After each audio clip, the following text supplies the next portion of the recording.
Assalamualaikum warahmatullahi wabarakatuh. Apa kabar sahabat-sahabat YouTuber semua? Semoga Anda semua dalam lindungan Allah Subhanahu wa taala, tetap sehat dan tetap sukses dalam karirnya. Kali ini saya akan bercakap-cakap tentang corona. Mendengar kata corona, kita terbayang sama penyakit yang sangat mematikan kalau sekarang ini. Bagaimanapun tidak, sekarang ini berita corona mengisi semua lini, semua media, baik media elektronik, media cetak, maupun media online. Seakan tidak pernah sepi daripada berita corona. Itu menjadi trending topik menghiasi semua di pemberitaan. Dan saya rasa corona ini lebih bahaya beritanya sendiri daripada penyakitnya. Karena pemberitaan yang begitu masif dengan begitu booming, seakan-akan ini penyakit yang sangat ditakutin, sangat mematikan. Padahal lebih banyak penyakit lain yang sifat menurunnya cepat, yang juga bisa mematikan. Contoh penyakit TBC, demam berdarah, ataupun demam malaria. Nah, selama corona datang, semua penyakit itu hilang. Kita tak pernah mendengar lagi ini si pasien ini diagnosanya divonis penyakit malaria, demam berdarah, atau juga lever atau sesak nafas. Ya, tapi semuanya kalau kita menuju ke rumah sakit, diagnosanya itu standar protokoler kesehatan bersifat corona.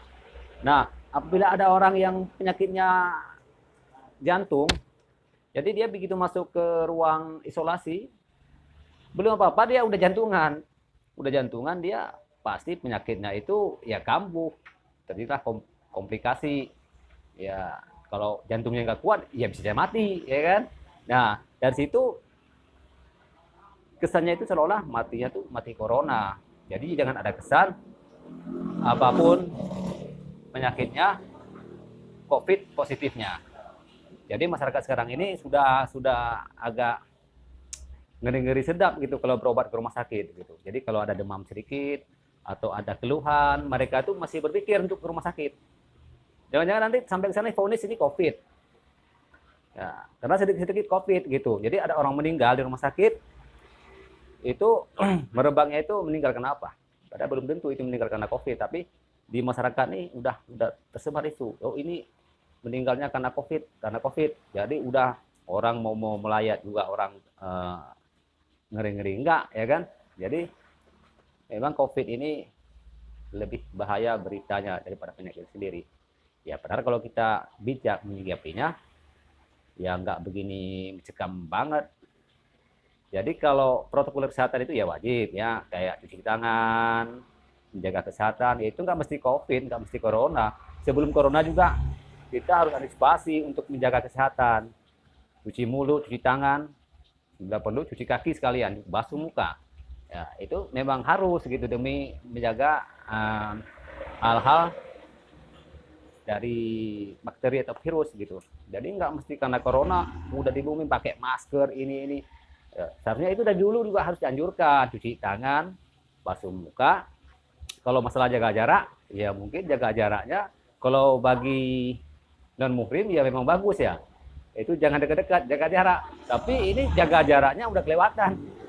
Anak sama orang tua kadang-kadang udah nggak salaman lagi. Adik sama abang udah nggak silaturahmi lagi. Antar keluarga udah cuma komunikasi online, telepon aja gitu. Jadi ini lama-lama gini ya terakhir masyarakat jenuh gitu. Kapan corona ini berakhir? Saya rasa kalau corona ini berakhir, anggarannya itu di-cut. Corona pasti berakhir. Kalau anggarannya sediakan setiap tahun makin banyak, itu corona nggak berakhir. Ya, itu nggak salah juga Pak Muldoko bilang.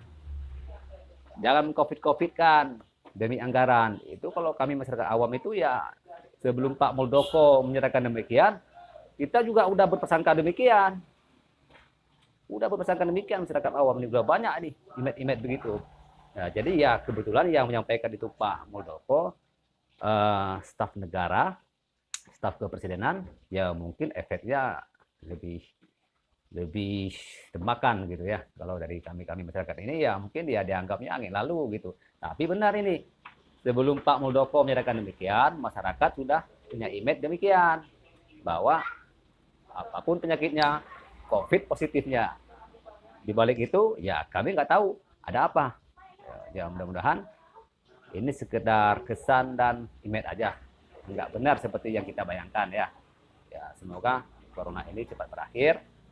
Tidak ada dusta di balik corona, tidak ada konspirasi di balik corona, dan juga tidak ada kepentingan di balik corona. Tapi sikapilah dengan bijak, dengan santai, jangan panik, karena corona bukan satu-satunya penyakit yang mematikan. Lebih banyak lagi penyakit yang lain yang bisa membunuh kita setiap waktu. Jadi, kalau dibilang corona ini penyakit yang sangat menakutkan,